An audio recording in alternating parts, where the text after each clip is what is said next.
ассалому алайкум бинандагони гиромӣ. Нашри муфассали барномаи ахборро бо тозатарин хабарҳо манзури шумо мегардонем. имрӯз дар барнома душанбе ва нақшаҳои муосири рушд, самараи тадбирҳои созанда дар пойтахти ҳамешасабз ва маҳбуби оламиён.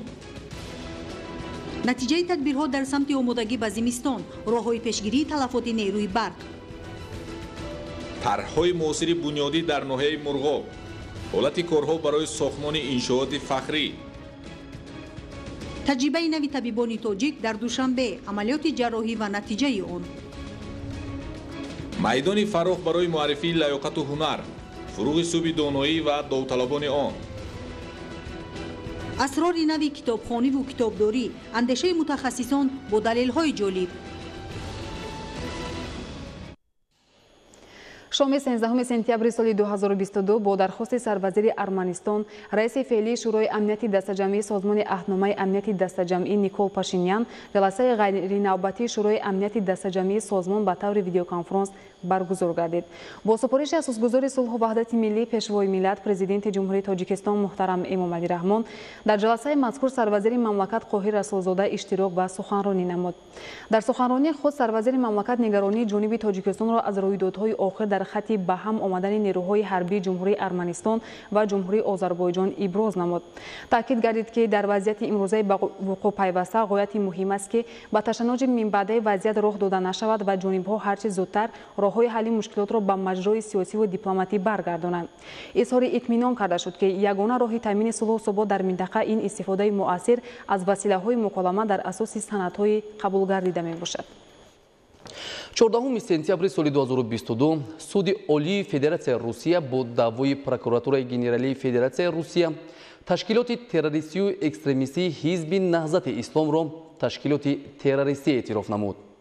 ёдовар мешавем ки қаблан прокурори генералии Федератсияи Русия Игор Краснов хабар дода буд ки прокуратураи генералии Федератсияи Русия барои террористӣ эътироф намудани ҳизби Наҳзати Ислом ба суди олии Федератсияи Русия даъво пешниҳод кардааст. таъкид кардан ба маврид аст ки суди олии Тоҷикистон соли 2015 бо даъвои прокуратураи генералии ҷумҳурии Тоҷикистон ҳизби Наҳзати Исломро террористию экстремистӣ эътироф намуда фаъолияти онро дар қаламрави Тоҷикистон мамнӯъ эълон карда буд. илова бар ин ҳизби Наҳзати Ислом ба феҳристи ташкилоти террористии сохтори минтақавии зидди террористии созмони ҳамкории Шанхай ворид карда шудааст. дар асоси 4 ташаббуси асосгузори сулҳу ваҳдати миллӣ пешвои миллат президенти ҷумҳурии Тоҷикистон муҳтарам Эмомалӣ Раҳмон вобаста ба об давоми 2 даҳсолаи охир аз ҷониби ташкилоту созмонҳои бонуфузи олам аз ҷумла Созмони милали муттаҳид ҳамоиши сатҳи баланд ташкил гардида нақшаҳои амал оид ба дастрасӣ ба оби ошомиданӣ роҳандозӣ шудааст. гузориши хабарнигорони мо. татбиқи ташаббусҳои президенти мамлакат муҳтарам Эмомалӣ Раҳмон дар соҳаи об аз ҷумла 10 солаи байналмилалии амал об барои рушди устувор солҳои 2018-2028 ҷиҳати рушди иҷтимоию иқтисодӣ нақши муассир дорад.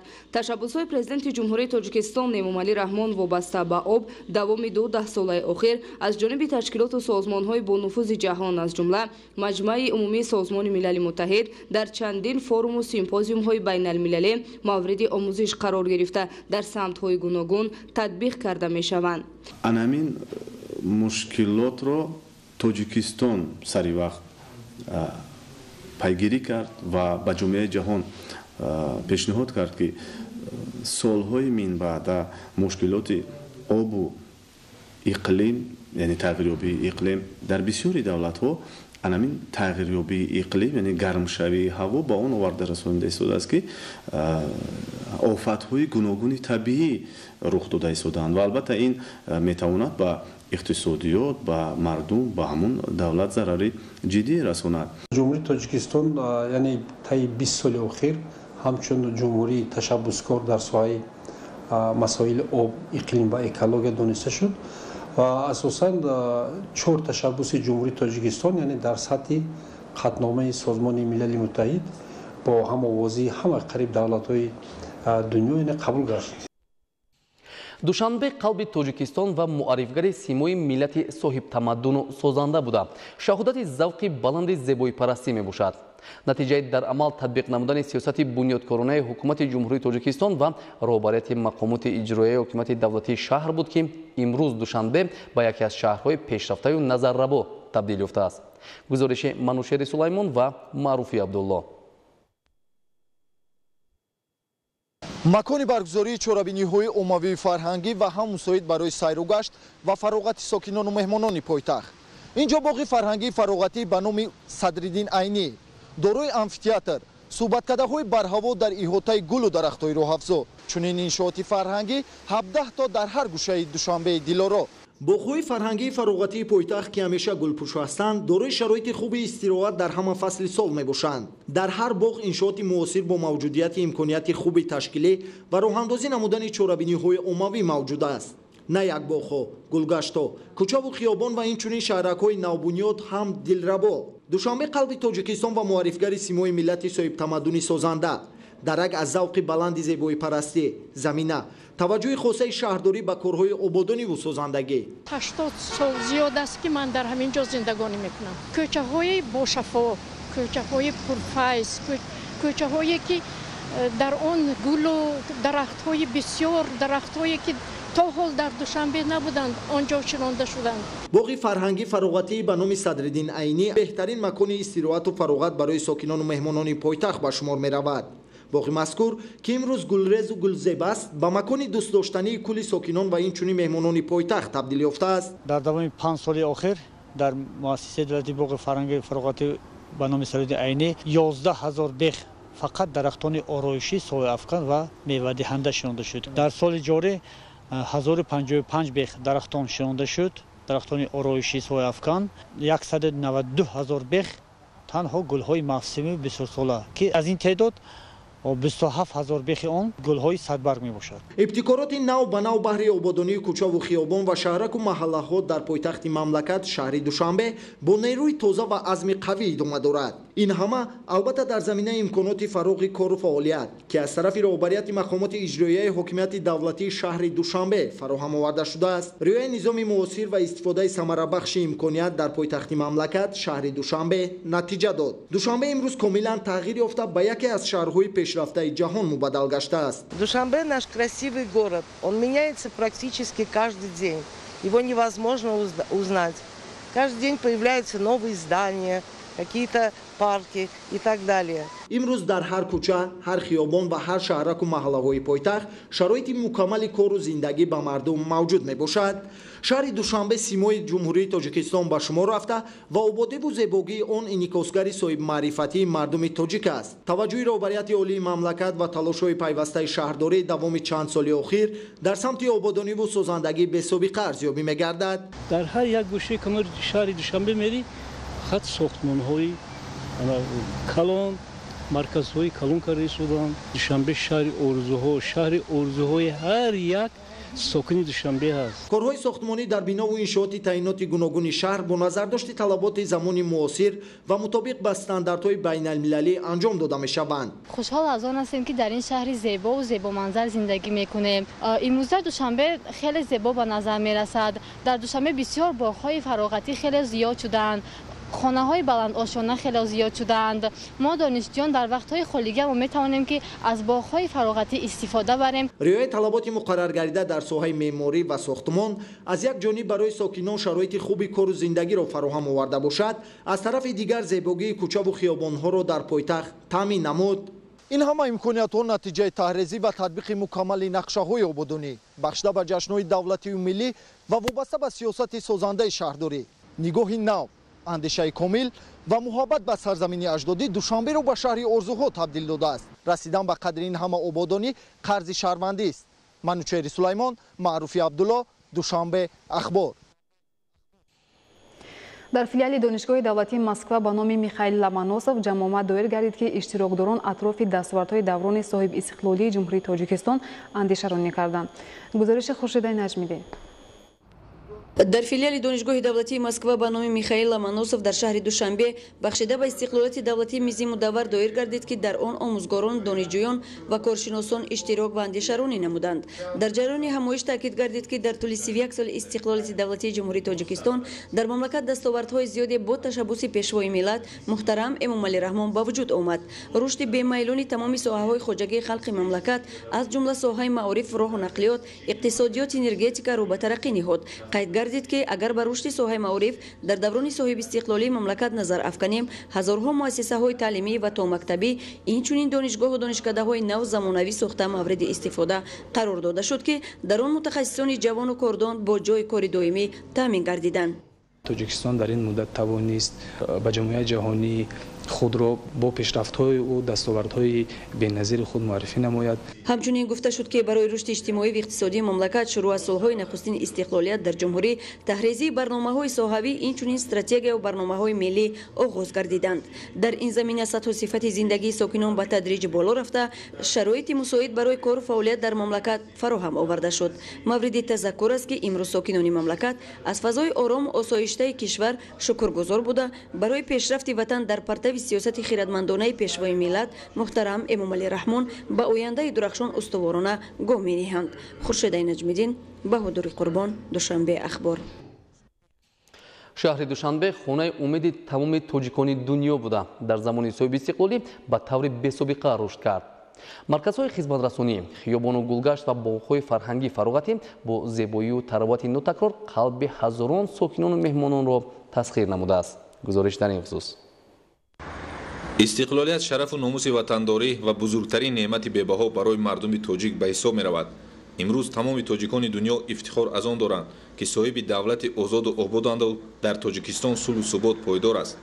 هموطنان برون‌مرزی که چند روز باز اشتراکچی چهاربینی‌های تنتنوی در پایتخت مملکت شهر دوشنبه بودند، با شکرگزاری از فضای آرام و آسوده وطن تأثیرات خود را چنین ابراز داشتند. ما گرچه بعد یک سال دو سال از این پایتخت میشیم، تماما پایتخت ما با کلی فرق میکند. این آبادی، این پیشروی باز یک وای تاریخی ما که در کشادش میدان استقلال رمز دولت، رمز استقلال و سوی دولتی ما را معرفی میکرد. با تشبث جناب عالی کشاده شد. در این جشن تاریخی اشتراک کردیم با اهل دوستان. در این شام دوشنبه که ما سیاحت کردیم، عجب شهر زیبای دوشنبه، خیالم زیب دنیای دوشنبه. دوام 31 سال صاحب استقلالی در شهر و ناحیه‌های مملکت ساحه‌های مهم خوجگی خلق رشد یافت.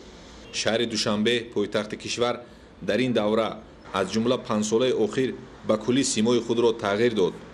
تاجیکان مقیم روسیه و جمهوری قزاقستان هنگام سیر و گشت در میدان اسماعیل سامانی و اطراف کتابخانه ملی تاجیکستان عکس‌های خاطروی گرفته بار دیگر شاهد زیبایی شهر دوشنبه گشتند. اینقدر آبادی و دیگرگونی‌هایی که در دوام سالهای اخیر به چشم می‌رسد، سر هر یک فرد به آسمان می‌رسد. جمهوری تاجیکستان با شرافت به دست آوردن استقلالیت دولتی، صلح و آرامی، ثبات سیاسی و وحدت ملی توانست که راه من بعده رشد پیشرفت دولتداری نوین را برای آینده درخشان معین نماید. هموطنان برون‌مرزی بار دیگر به تماشای میدان استقلال آمده از تماشای اینجا حلاوت بردند. با روحیه ایدانه زیر آهنگ و سرودهای وطن دوستانه خرسندی کردند. در سفارت جمهوری تاجیکستان در آلمان در ارتباط با معرفی دستاوردهای زمان صاحب استقلالی مملکت همایش برگزار شد. امکانات سیاحی و هنرهای مردمی در سطح شایسته منظور مهمانان و نمایندگان دیگر خلق و ملت‌ها گردید.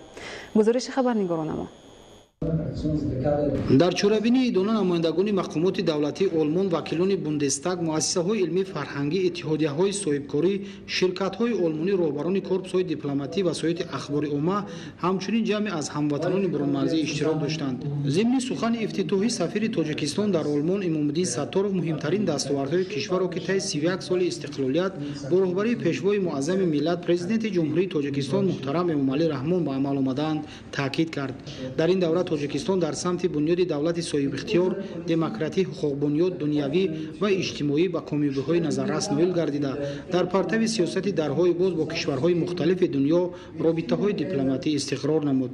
ҳамзамон таваҷҷӯҳи ҷамъомадагон ба tashabbusҳои байналмилалии тоҷикистон дар самти об ва ҳифзи пиряхҳо, хосатан моҳияти 10-солаи байналмилалии амал об барои рушди устувор солҳои 2018-2028, эълони соли 2025 ҳамчун соли байналмилалии ҳифзи пиряхҳо, эъломи рӯзи ҷаҳонии пиряхҳо ва аҳамияти мубрами таъсиси хазинаи байналмилалии пиряхҳо ҷалб кард. дар фароварди суханронӣ аз шарикони олмонӣ ва иштироккунандагон даъват ба амал оварда шуд ки барои таҳкими ҳамкориҳои судманд дар соҳаи иқтисод ва сармоягузорӣ фаъолона ширкат намоянд. бо мақсади муаррифии фарҳанги пурғановати миллӣ доиранавози олмонӣ хонум Ута Шиллинг ҳамроҳ бо доиранавози тоҷик Хайрулло Дадабоев бо навозиши ин асбоби миллии мусиқӣ таби ҷамъомадагонро болида гардониданд. мавзӯи дигар бо мақсади кам намудани сарборӣ ва пешгирӣ аз ҳолатҳои садамавӣ дар мавсими сардӣ имрӯзҳо дар зеристгоҳҳои барқии шаҳри Душанбе ивазкунии дастгоҳи тақсимотӣ ва дигар корҳои ободонӣ идома дорад. гузориши Бобокалон Аминзода. барои дар сатҳи зарурӣ омодагӣ гирифтан ба давраи тирамоҳу зимистони солҳои 2022-2023 масъулони ҷамъияти савомии кушодии шабакаҳои интиқоли барқ дар шаҳри Душанбе тадбирҳои саривақтиро амалӣ менамоянд. дар зеристгоҳи барқии Дарёкор 220-110 ба 10,000 киловолт дастгоҳи тақсимоти 10 киловолта ки солҳои тӯлонӣ дар истифода буд ва дар марҳилаи корношавӣ расида буд пурра иваз карда шудааст ки имконоти сифати мунтазими барқ бозам беҳтар мегардад. ҳамзамон дар доираи тадбирҳои ободонии созандагӣ бахшида ба 35-солагии истиқлолияти давлатии ҷумҳурии Тоҷикистон бо ташаббуси масъулин бинои идоракунии нуқтаи умумии зеристгоҳ ки солҳои зиёд таъмирталаб буд аз таъмир бароварда шудааст. ҷиҳати бемушкилӣ гузарондани давраи тирамоҳ зимистони дар зеристгоҳи барқии Дарёканор мувофиқи нақша чорабинои тайёр намудани дастгоҳ таъсисоти барқӣ ба мавсими тирамоҳ зимистони солҳои 2022-23 яке аз зербандҳо ивази дастгоҳҳои тақсимотии 10 киловолт ба шумор меравад. дар муддати кӯтоҳ бо дастгирии роҳбарияти ҷамъияти савомии кушоди шабакаҳои интиқоли барқ дастгоҳҳои нав дастрас гардидан ва аз тарафи мутахассисони филиали ҷамъияти савомии кушоди шабакаҳои интиқоли барқ дар шаҳри Душанбе дастгоҳҳои кӯна ба нав иваз карда шуданд. дастгоҳҳои барқии нав ба истифода дода шуда имкон медиҳад ки таъмини нерӯи барқ хубтару беҳтар гардад. зеристгоҳи Орионо 2 бо иқтидори 220-110 ба 10,000 киловолт ампера ки як қисми шаҳрҳои Душанбе ва Адад ва ноҳияҳои Рӯдакию Варзобро бо нерӯи барқ таъмин менамояд, аз ҷониби масъулини филиали ҷамъияти савомии кушодии шабакаҳои интиқоли барқ дар шаҳри Душанбе зеристгоҳи мазкур аз таъмири пурра бароварда шудааст. طبق اطلاع مسئولین جمعیت سومی کشوده شبکه انتقال برق در شهر دوشنبه در اساس نقشه چهاربینی‌ها برای به مشکل گذراندن موسم تیرمو زمستان سال 2022-2023 در زیرسگاه اوریونو 2 عین حال وصله که 220 کیلوولت که سالهای زیاد فعالیت می‌کردند پورا با وصله‌های الگازی موثر کارهای عوض‌نمایی ادامه دارد و با پورا عوض شدن وصله که موثر تامینات برق در زیرسگاه خوب می‌گردد. وصله‌های الگازی موثر دسترس گردیدن علاقه مرحله تجزیه وصله‌های روغنی رفته شدن روزهای نزدیک علاقه وصله‌های نو تجدید می‌گردیده با استفاده داده می‌شود. طبق اطلاع با مقصد بازم بهتر نمودن خدمت‌رسانی به اهالی جهت تامین آنها با نیروی برق و سریع برطرف نمودن صدمه‌ها در دیگر زیرسگاه برقی چنین کارهای آبادانی و تعمیری مرحله به مرحله انجام داده می‌شود. باباکان امیرزاده، حفیظالله سعدالله، اخبار. در زمان صاحب استقلالی در خطر دیگر شهر و ناحیه‌های مملکت به رشد و پیشرفت ناحیه بلندکوه مرغاب توجه زیاد ظاهر کرده می شود. در دوره وسعت کارهای آبادانی و سازندگی در این ناحیه عین زمان ساختمان میدان پرچم و نشان دولتی ادامه دارد. شرح تاج‌نسای فیض‌الله بیگ و مبارکشاه رستم. солҳои соҳибистиқлолии мамлакат дар заминаи сиёсати созанда ва бунёдкоронаи асосгузори сулҳу ваҳдати миллӣ пешвои миллат президенти ҷумҳурии тоҷикистон муҳтарам Эмомалӣ Раҳмон дар дурдастарин ноҳияи вилояти мухтори кӯҳистони Бадахшон Мурғоб низ корҳои созандагӣ ва бунёдкорӣ идомаи мантиқӣ пайдо намуда ин минтақаи кишвар бо қомат афрохтани иншооти таъиноти гуногун симои худро ба кулли дигар намудааст. ҳоло дар маркази ноҳия шаҳраки Мурғоб корҳои бунёдӣ дар сохтмони майдони парчам ва нишони давлатии ҷумҳурии тоҷикистон идома дорад. майдони парчам ва нишони давлатӣ дар масоати умумӣ 0124 гектар бунёд гардида, қомат афрохтани ин рамзҳои давлатӣ ба симои ноҳия шукӯҳу шаомати нав зам хоҳад намуд. Бо сохта мавриди баҳрабардорӣ қарор додани боғи парчам ва нишони давлатӣ барои истироҳату фароғати сокинони ноҳия имконияти хубе фароҳам меорад. Корҳои бунёдӣ дар майдони парчам ва нишони давлатии ҷумҳурии Тоҷикистон аввали соли 2020 оғоз гардида, ҳоло 95% корҳо бо сифати баланд ба итмом расонида шуданд. Сокинони ноҳияи Баланкӯи Мурғоб қомат афрохтани парчам ва нишони давлатиро дар маркази ноҳия иқдоми неки ҳукумати ҷумҳурии Тоҷикистон ва ғамхории пайвастаи асосгузори сулҳу ваҳдати миллӣ пешвои миллат Президенти ҷумҳурии Тоҷикистон муҳтарам Эмомалӣ Раҳмон нисбати ин ноҳияи Баланкӯи мамлакат арзёбӣ менамоянд. Мавриди зикр аст ки иншооти мазкур бо дастгирии мақомоти иҷроияи ҳокимияти давлатии ноҳия бунёд ёфта, ҳоло дар корҳои сохтмонӣ мутахассисони маҳаллӣ ҷалб гардиданд. Бояд гуфт ки дар бунёди майдони парчам ва нишони давлатии ҷумҳурии Тоҷикистон коргарони маҳаллӣ ба кор ҷалб гардида кӯшиш намуда истоданд то иншооти муҳимро бо сифати баланд дар муҳлати муайян гардида ба истифода диҳанд. дар ноҳияи Рашт ба истиқболи ҷашни 35-солагии истиқлолияти давлатии ҷумҳурии Тоҷикистон бунёду навсозии 12 муассисаи тандурустӣ пешбинӣ шудааст. дар ноҳияи Рашт 3 бинои марказии саломатӣ пас аз бунёд мавриди баҳрабардорӣ қарор гирифт. гузориши Идигули Маҳмуд. солҳои собистиқлолӣ кишвари азизамон дар раванди ислоҳоти соҳаи тандурустӣ дар ноҳияи Рашт аз ҳисоби барномаҳои пешбинишудаи ҳукумати ҷумҳурии Тоҷикистон ва шарикони рушд 14 лоиҳаи сохтмонӣ, марказҳои саломатӣ, бунгоҳҳои тиббӣ ва таҷҳизонидани иншоот бо таҷҳизоти тиббӣ амалӣ шудааст. аз ҷумла то ҳамин давраи соли ҷорӣ дар деҳаи ғарми боло, Кочун, Қалъаи Шайх, Нишериён, бунгоҳҳои саломатӣ ва дигар иншооти ёрирасон сохта ба истифода дода шуданд ки сатҳу сифати хидматрасонӣ ба аҳолӣ боз ҳам беҳтару хубтар гардад. бинои маркази саломатии деҳаи нимичи ҷамоати деҳоти Ҷафар дар раванди барномаҳои ҳукумати ҷумҳурии Тоҷикистон дар ҳамкорӣ бо шарикони рушд бунёд шудааст. муассисаи тандурустӣ аз 2 ошона ва дигар зербиноҳои иловагӣ иборат буда, бо анҷоми корҳои сохтмонӣ шабакаи алоҳидаи гармдиҳӣ васлу насб гардидааст, то дар фасли зимистон дар ҳолати набудани барқ кабинетҳои корӣ ва табобатӣ бо ангиш гарм карда шаванд. дар дурдастарин деҳоти ноҳия ба истифода додани бинои ҳозиразамони табобатӣ боиси он шуд ки минбаъд беморон ба маркази ноҳия ва шаҳри Душанбе нарафта дар ин беморхона ба табобат фаро гирифта шаванд, зеро ин макони табобатӣ бо тамоми таҷҳизоти тиббии замонавӣ таъмин буда табибони соҳибкасб ба беморон сари вақт хизмати тиббӣ расонида истоданд.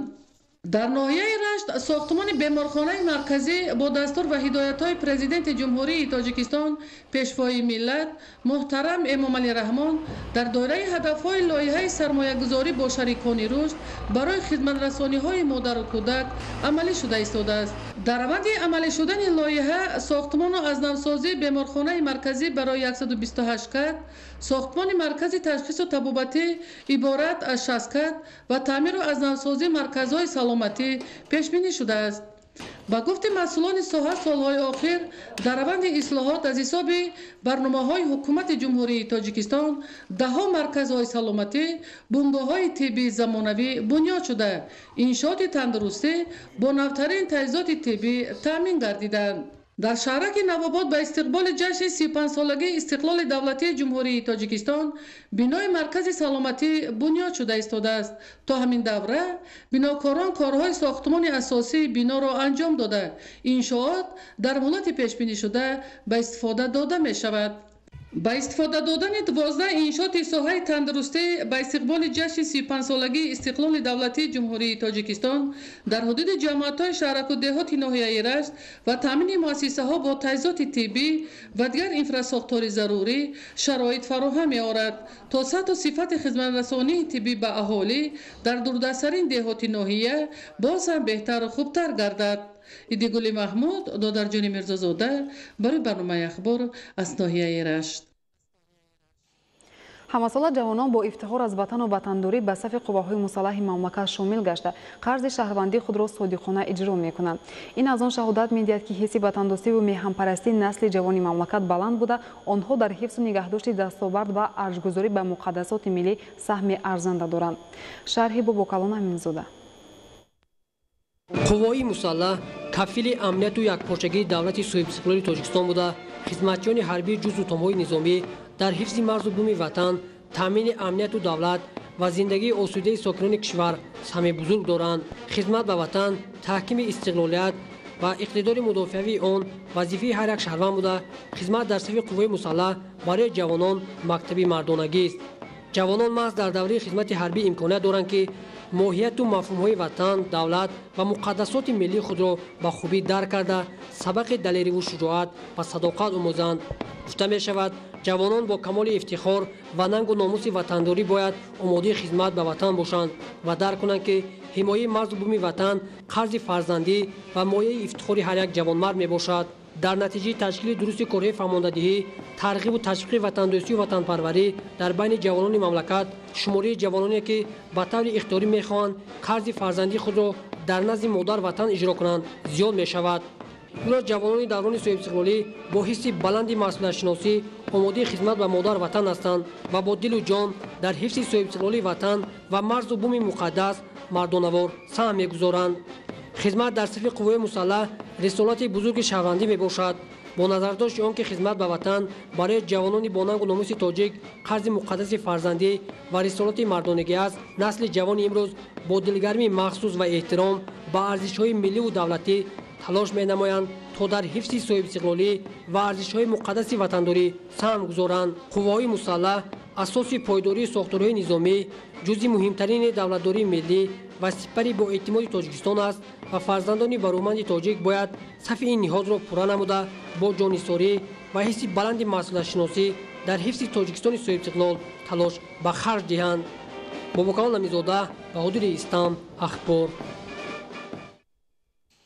шарҳи мавзӯи дигар.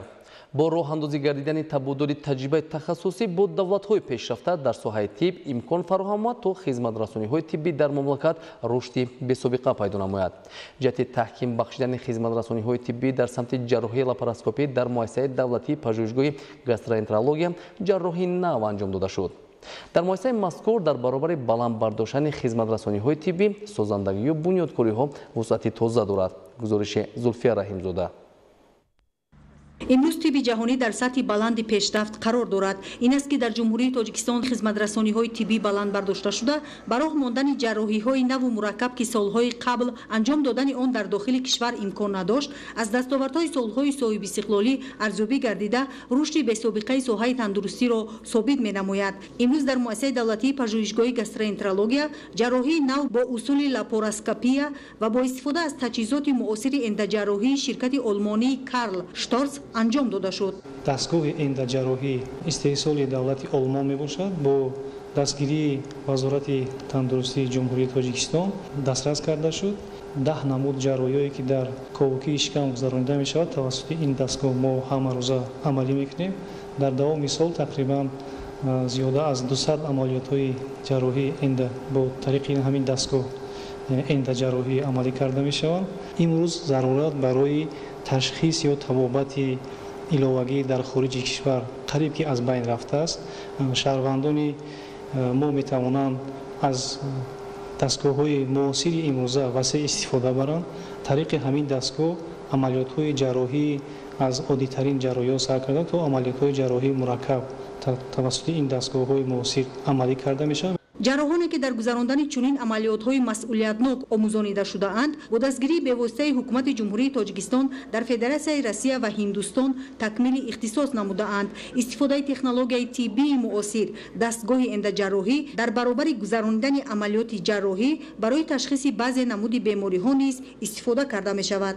яке аз афзалиятҳои дигари ин дастгоҳ дар он аст ки баъзе ҳолатҳои дар ҷабҳаи гастроэнтерология бемориҳои мавҷуд ҳастанд ки тавассути ҳамин дастгоҳ ташхиси онҳо муайян карда мешавад. ин ҳам бошад бемории силиковокии шикам, бемориҳои онкологӣ ташхис карда муайян карда мешавад. ҷиҳати хизматрасонии баланди тиббӣ ва истифодаи усулҳои нави табобат соли равон ба пажӯҳишгоҳи гастроэнтерология дастгоҳи тавлидкунандаи оксиген аз хориҷи кишвар дастрас карда шуд. дастгоҳи мазкур ба толорҳои ҷарроҳӣ ва шуъбаи эҳёгарӣ пайваст карда шуда беморони дар ҳолати вазнин қарор доштаро бо оксиген таъмин менамояд. дар муассисаи мазкур ҳамчунин ҷарроҳиҳои гибридӣ яъне ду намуди ҷарроҳиро як намуда бо сарфаи вақт ва осеби кам расонидан ба бемор анҷом дода мешавад. пас аз ҷарроҳии гибридӣ мо ҳаминро мушоҳида намудем ки тезтар фаъолияти меъда барқарор мешавад, дар давоми як ҳафта барқарор мешавад.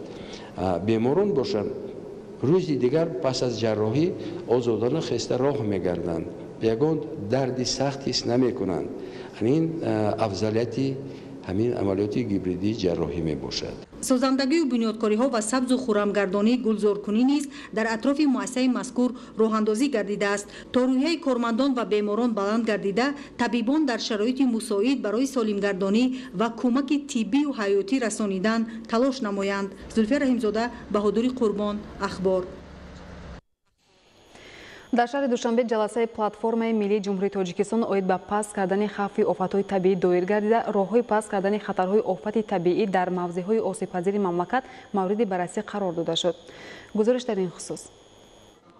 имрӯз дар шаҳри душанбе ҷаласаи платформаи миллии ҷумҳурии тоҷикистон оид ба паст кардани хавфи офатҳои табиӣ баргузор гардид. дар кори ҷаласа роҳбарият ба намояндагони 16 вазорату идораҳо, инчунин як қатор созмонҳои байналмилалии муқимии тоҷикистон иштирок намуданд. чорабиниҳое ки то охири сол барои бурдани корҳои пешгирикунанда ва аз он ҷумла бурдани корҳое ки барои бурдани корҳои барқарорсозӣ дар ҳолати рух додани ҳодисаҳои табиӣ баррасӣ гаштанд ва аз ҳама муҳимаш он вазифаҳое ки то охири сол дар назди вазорату идораҳо гузошта шуд, масъалаҳои корҳои соҳил мустаҳкамкунӣ ва аз он ҷумла дигар масъалаҳое ки марбут ҳастанд барои бурдани корҳои пешгирикунанда дар самти ҳодисаҳои табиӣ. дар рафти ҷаласа аз ҷониби вазорату идораҳои дахлдор маълумотҳо оид ба пешгӯии равандҳои хатарноки гидрометеорологӣ ва роҳҳои пешгирии онҳо, мушоҳидаи равандҳои хатарноки экзогении геологӣ дар мавзеъҳои осебпазири ҷумҳурии тоҷикистон, натиҷаҳои корҳои илмии тадқиқотӣ оид ба воситаҳо ва усули нав дар соҳаи паст кардани хавфи офатҳои табиӣ,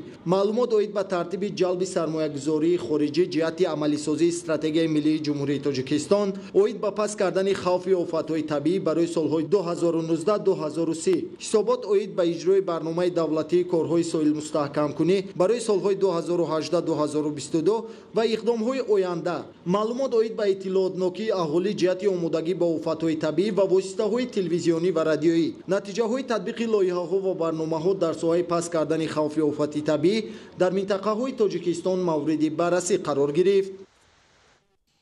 муомилоти ғайриқонунии воситаҳои нашадор барои генофонди миллат хатари ҷиддӣ эҷод менамояд. бо дарки зарурату аҳамияти пешгирӣ ва мубориза бар зидди муомилоти ғайриқонунии воситаҳои нашадор, кормандони агентии назорати маводи нашоавари назди президенти ҷумҳурии тоҷикистон боз як нашаҷалобро ошкор ва дастгирӣ намуданд. идомаи мавзӯъ дар гузориши навбатӣ. дар натиҷаи як амалиёти бобарори оперативи ҷустуҷӯӣ аз ҷониби кормандони агентии назорати маводи нашъаовари назди президенти ҷумҳурии тоҷикистон дар ҳудуди ноҳияи синои шаҳри душанбе шаҳрванд Эдиев Сорбон Мавзунович ҳамчун гумонбар дар муомилоти ғайриқонунии воситаҳои нашъадор дастгир карда шуд. ҳангоми кофтукови шахсӣ аз Эдиев Сорбон як адад пакети селофанӣ ки дар дохилаш 6 адад бастаҳои селофанӣ дорои маводи сахткардашудаи сабзчатоби бӯи махсус дошта ёфта гирифта шуд.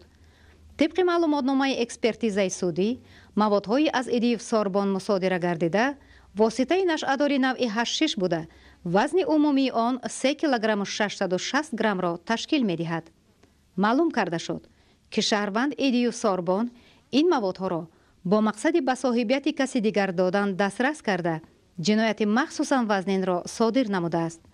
оид ба ин ҳолат нисбати Эдиев Сорбон Мавзунович бо моддаи 200 қисми 3 бандҳои В ва Г Кодекси ҷиноятии ҷумҳурии Тоҷикистон парвандаи ҷиноятӣ оғоз гардида тафтишот идома дорад.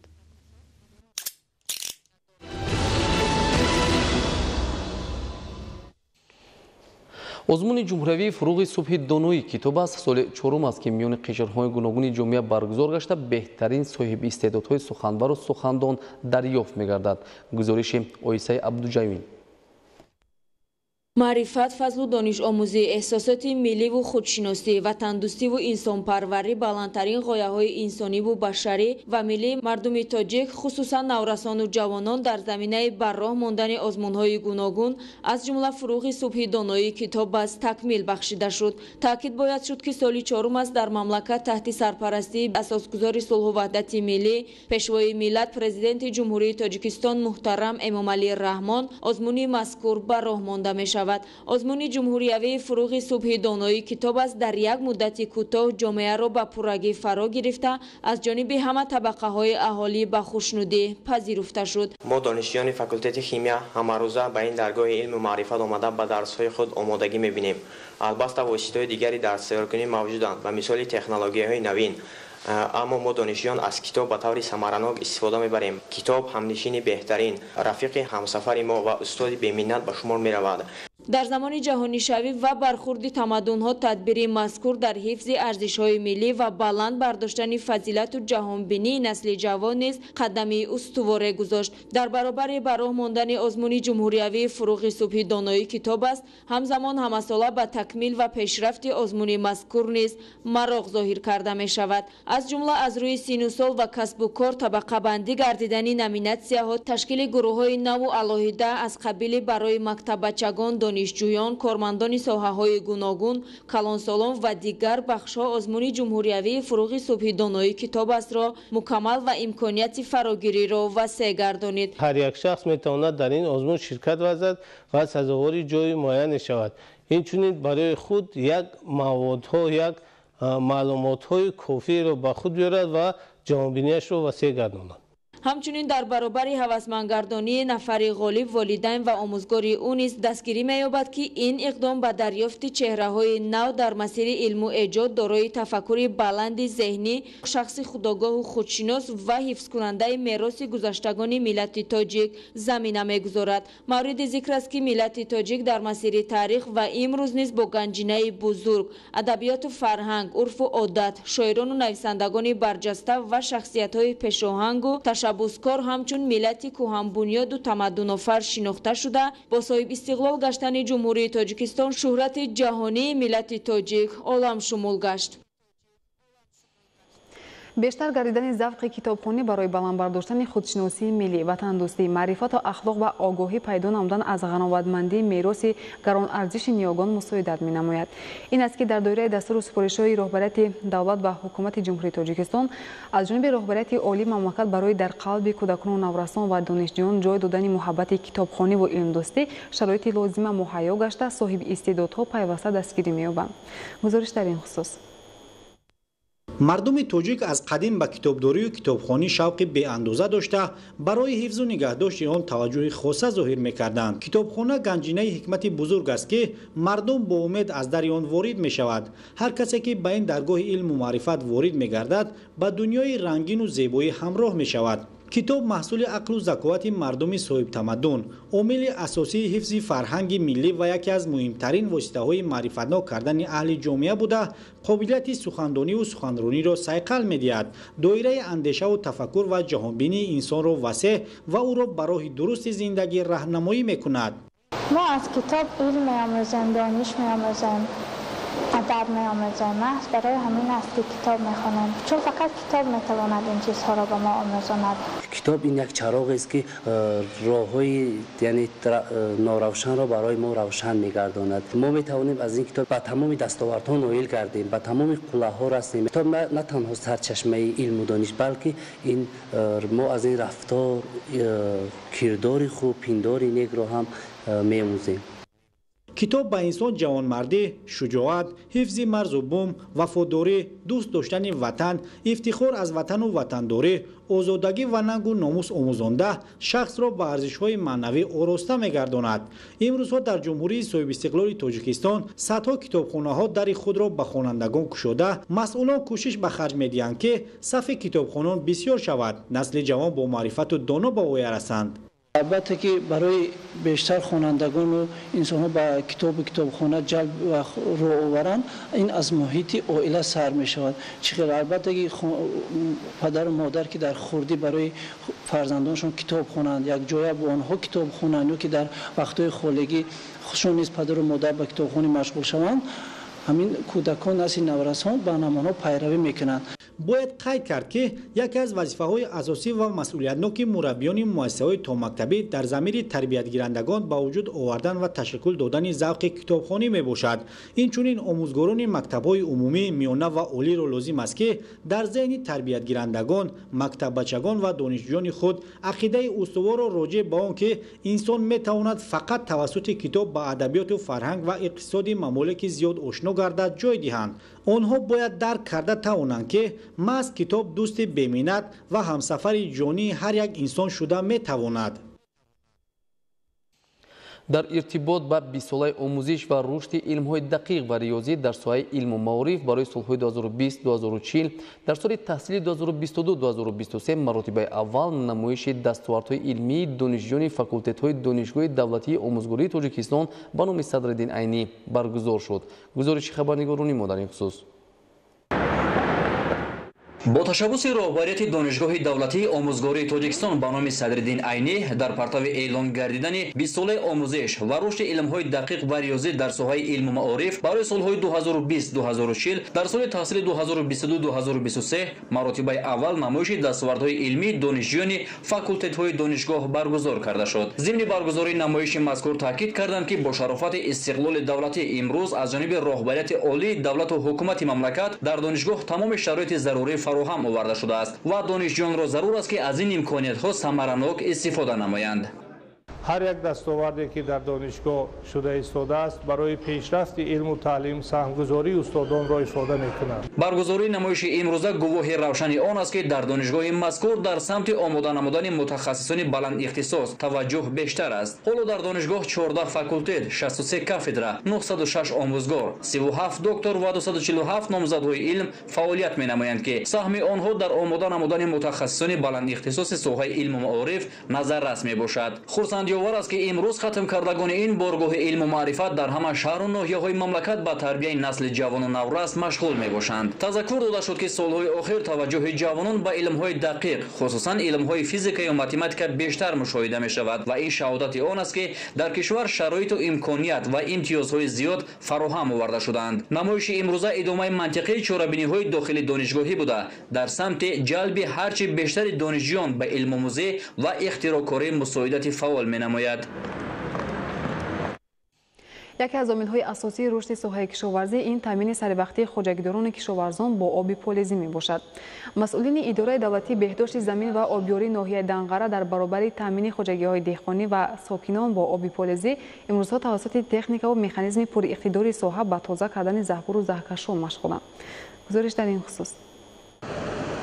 مساحت عمومی زمین‌های کرم آبی در ناحیه دنقره 10163 گکتار بوده. 1980 عدد خودجگی‌های دهقانی با سمت‌های گوناگون کشاورزی مشغول می‌باشند. یکی از عامل‌های اساسی رشد ساحه کشاورزی این تامین سریوقتی خودجگیداران و کشاورزان با آب فلزی میباشد. طبق اطلاع مسئولین اداره دولتی بهداشت زمین و آبیاری ناحیه دنقره، زمین‌های کشاورزی ناحیه توسط دو شبکه آب تامین‌کنی کانال ود2 با درازی 28 کیلومتر و کانال ود3 40 کیلومتر را در بر میگیرد. زمین‌های کشتشونده ناحیه دنقره در 3 مرحله آبیاری شدند. مرحله یکم سال 2005 میدان 2500 گکتار، مرحله دوم سال 2017 میدان 1748 گکتار و مرحله سوم که میدان زیاده از 1600 گکتار را شاداب می‌گرداند در عرفه انجامیابی قرار دارد. این موسم طبق نقشه تازه کردن شبکه‌های آبدهی 19 کیلومتر پیش بینی شده بود. اجرایش آن باشد با 23.8 کیلومتر رسانیده شد که 125% نقشه را در بر می‌گیرد.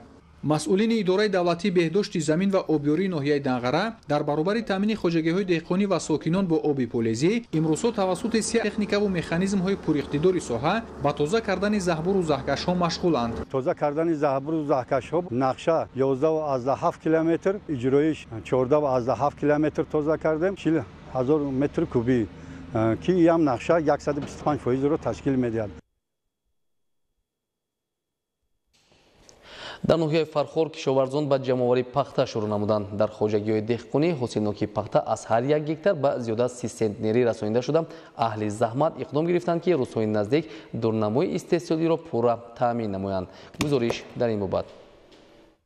дар ҷамъияти деҳоти гулшани ноҳияи Фархор имсол майдони умумии кишти пунбадона 1325 гектарро ташкил дода, кишоварзони деҳоти мазкур мувофиқи дурнамо бояд 3060 тонна пахта ҷамъоварӣ намоянд. бо ин мақсад, яъне саривақт иҷро намудани нақшаи истеҳсолӣ, пешгирии хароҷоти иловагӣ аз баланд шудани арзиши маҳсулот ва даромади иқтисодии ҳарчи бештари хоҷагӣ, дар кооперативи истеҳсолии кори ҷамъияти деҳоти гулшан кишоварзон тавассути техникаи соҳавӣ ба ҷамъоварии пахта шурӯъ намуданд. дар ин хоҷагӣ ҳар сол дар асоси тавсияи олимони мутахассисони соҳа навъҳои серҳосили пунбадона киш карда мешавад, ки аҳли заҳмат бо риояи тадбирҳои агротехникӣ аз он ҳосили фаровон ба даст меоранд. дар кооперативи истеҳсолии кор имсол мо дар майдони 20 гектар пахтаи нави дӯстӣ киш кардем. қоидаҳои агротехникиро сари вақт анҷом додем, аз ҳамин сабаб ҳосилнокӣ баланд шудааст. мутахассисон муайян намуданд, ки ҳосилнокии пахта дар ин хоҷагӣ айни замон аз ҳар 1 гектар 32 сентнерро ташкил медиҳад. умуман соли равон дар ҳама хоҷагиҳои деҳоти гулшан аз ҳисоби беҳтар шудани таъминоти оби фолезӣ, ки заминҳои ин мавзеъ тавассути пойгоҳи обкашӣ обёрӣ карда мешавад, ҳосилнокии пахта ва дигар ноҳуду зироатҳои кишоварзӣ хуб арзёбӣ мегардад.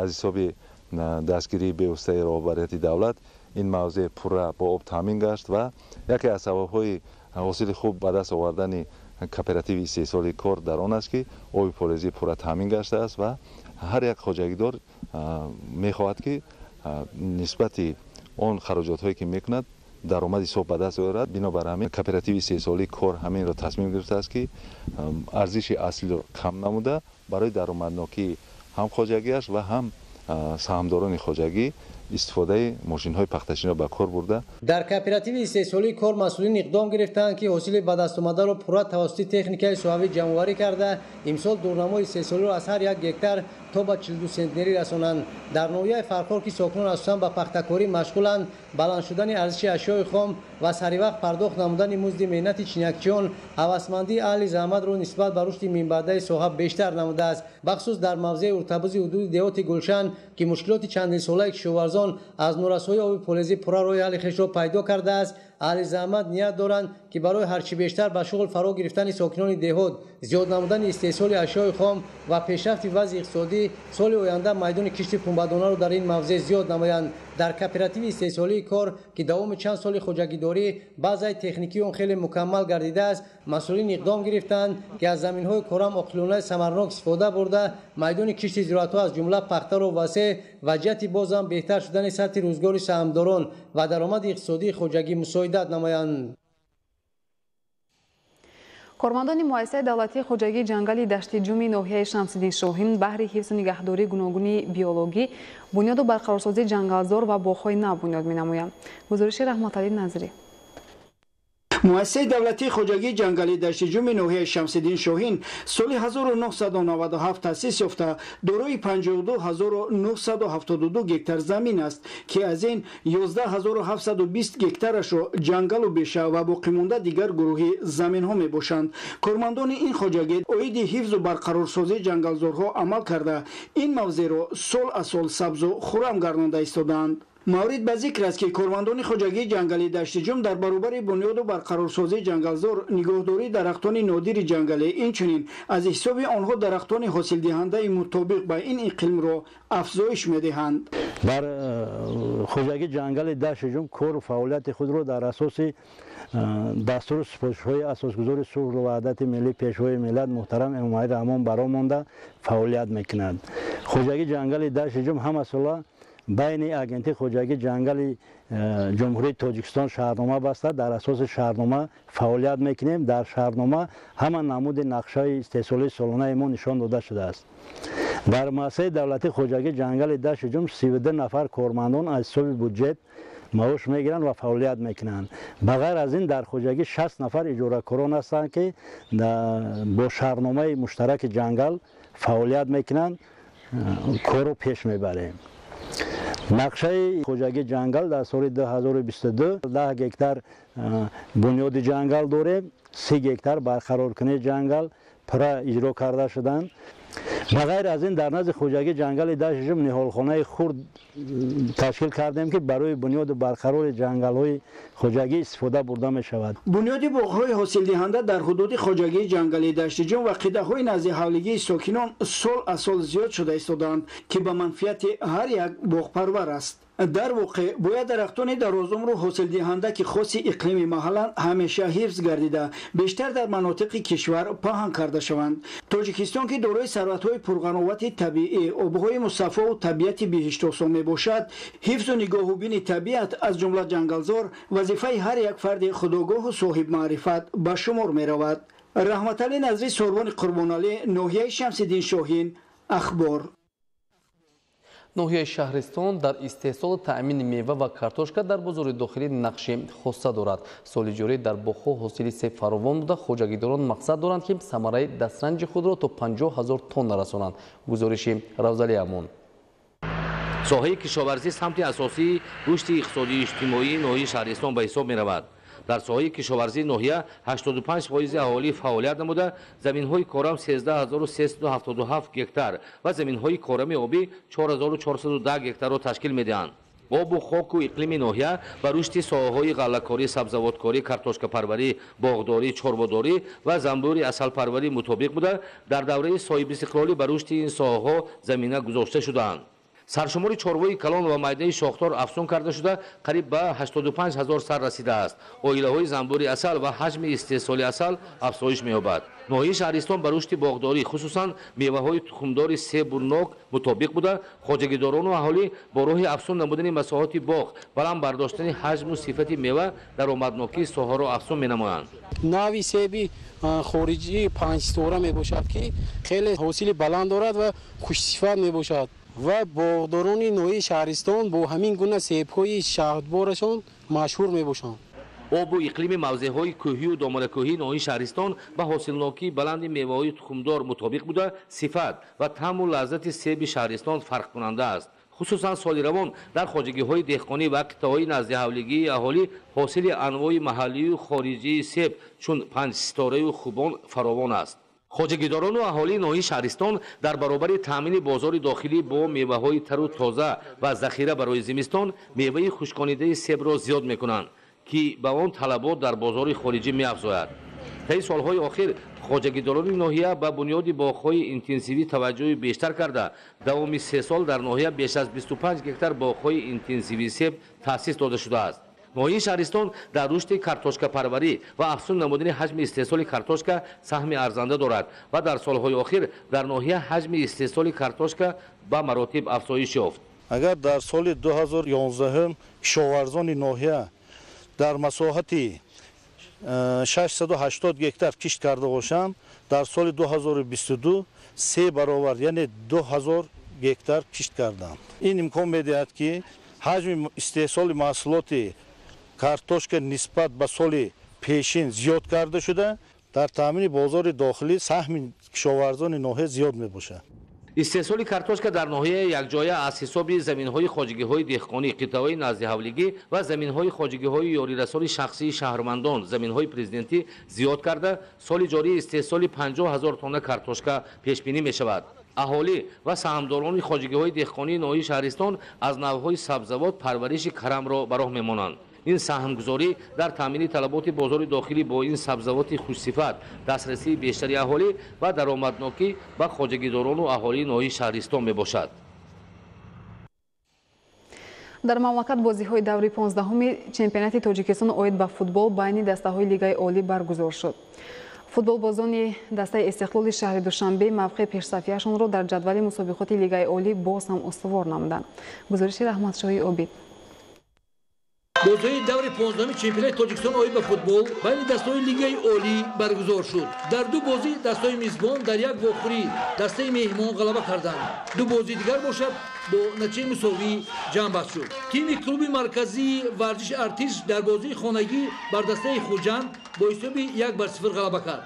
голи ягонаро Асадбек Ҷурабекзода ба ҳадаф расонд. футболбозони дастаи Регар Татази шаҳри Турсунзода дар сафар аз дастаи Истарафшани шаҳри Истарафшан бо натиҷаи 1-2 шикаст хӯрданд. Ҷаъфар Исмоилов дар дақиқаи 13 ҳисобро кушод. Сипас Ҳусейн Нурматов як гол ба дарвозаи дасташ ва як голи дигар ба дарвозаи ҳариф зад. Дар бозии дигар Истиқлол ба дарвозаи Эсхата ду голи бежавоб зад. Манучер Ҷалилов дар дақиқаи 68 аз пеналти ҳисобро кушод. Голи дуюмро Шервони Мабадшоев дар охирин дақиқаи Дидор 96 ба ҳадаф расонд. Ду бозии дигар миёни дастаи Равшани Шаҳри Кӯлоб ва Равшани Зафаробод бо натиҷаи 2-2 мусовӣ ба поён расид. Ҳамчунин дар вохирӣ дастаи Хатлон ва Файскан ҳисоб кушода нашуд. 0-0 мусовӣ ҷамъбаст шуд. Бозиҳои даври навбатӣ 3 сентябр ва 1-2 октябр ба нақша гирифта шудааст. Дар даври 16 3 сентябр Эсхата бо Хатлон, 1 октябр Хуҷанд бо Файскан, Равшани Кӯлоб бо Регард Адади шаҳри Туркзода, 2 октябр Истаравшан бо Истиқлол, клуби марказии варзиши Артиш бо Равшани Зафаробод вомехӯранд. Қабл аз ин 17 сентябр бозиҳои даври нимфиналӣ ҷоми Тоҷикистон 2022 доир мешавад. бинандагони гиромӣ, нашри муфассали барномаи иттилоотии ахбор хотима меёбад. Тансияту хонобод бошед.